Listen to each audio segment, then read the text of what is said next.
Adnan Mahmud, Khulna medical কলেজের outsourcing কর্মচারী। আমরা এখানে সবাই দাঁড়াইছি বৈষম্য বিরোধী আউটসোর্সিং কর্মচারী পরিষদ থেকে আমাদের কিছু দাবি দেওয়া নিয়ে।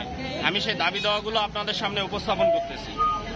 আমাদের 6 দফা দাবির মধ্যে একটি হচ্ছে বৈষম্যের আউটসোর্সিং চাকরি প্রথা বিলুপ্ত করে ভুক্তভোগী কর্মচারীদের রাজস্ব খাতে অন্তর্ভুক্ত করতে হবে। 2 নাম্বার, চাকুরির নিশ্চয়তা ও নিয়মিত বেতন ভাতা প্রদান করতে হবে।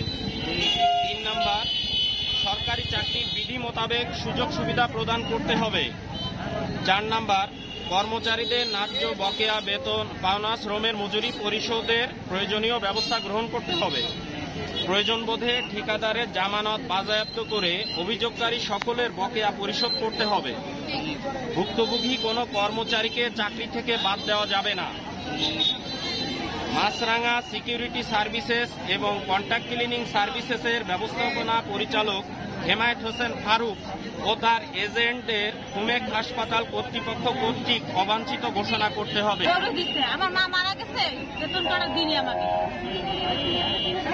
আর কথা বললে কাকে বাড়িতে বেরিয়ে দেবো, বেরিয়ে দেবো, টাকা পাবো, 12 মাসের টাকা পাবো আমরা, 12 মাসের টাকা পাবো, 18 মাসের টাকা দিলে আমার বেতন দেওয়ার আগে চেক নিয়ে গেছে, বেতন ঢুকায়নি আমার ব্যাংকে, বললি তাই বেতন দিচ্ছি, বেতন দিচ্ছি, এই তো দিচ্ছি।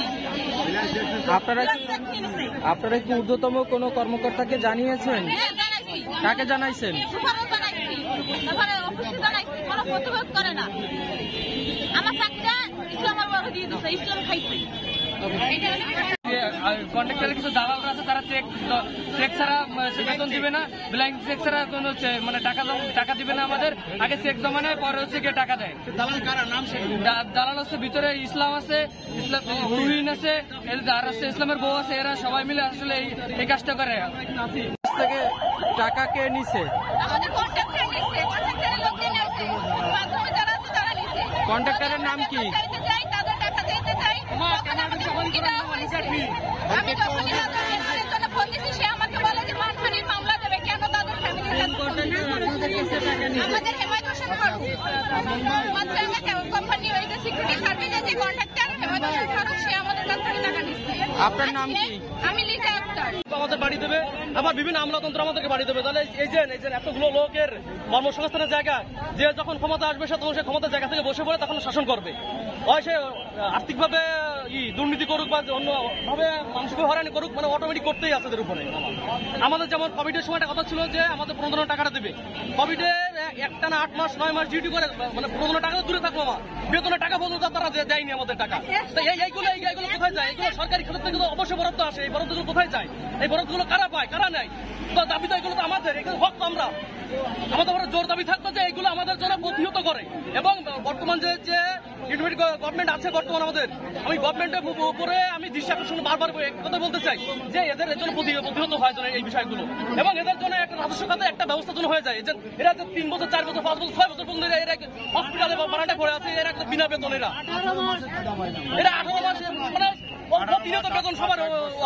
কেউ কেউ মানে অত্যসত হয়ে চাকরি চুক্ত হয়ে চলে গেছে, মানে নিঃস্বার্থ চাকরি ছেড়ে চলে গেছে। 12 বছর বয়স হইতে ফ্রি সার্ভিসে কাজ করাইছি। আমি 29 বছর সার্জারি আউটডোরে কাজ করছি, চাকরির আশায়। 2019 সালে নভেম্বর মাসে আমাদের নিয়োগই দেয়। তখন থেকে আমাদের মনে 2 বছর না মানে হওয়ার আগে আমাদের আবার ক্যান্সেল করে দেয়। আবার ক্যান্সেল করে দিয়ে কি করে আবার আমাদের সরকার নতুন একটা খাতা এখন 4-5টা, বুঝলেন? আমাদের বাদ দিয়ে আবার নতুন 4-5 লাখ টাকা নেয়। টাকা নিয়ে তাদেরকে আবার বাদ দিয়ে আবার 4-5 লাখ টাকা নেয়, বাদ দিয়ে আবার নতুন এক্সট্রা রাখে। আমাদের বাদ দিয়ে আমি আবারও টাকা দিচ্ছি। আমি 18 মাস আগে আবারও টাকা দিচ্ছি তুইনির হাতে, সেই একটা বেতন আমাকে দেয় না। আর আমি প্রথম যখন মানে 800 থেকে নিয়ে তখনই আমরা ই করছি যে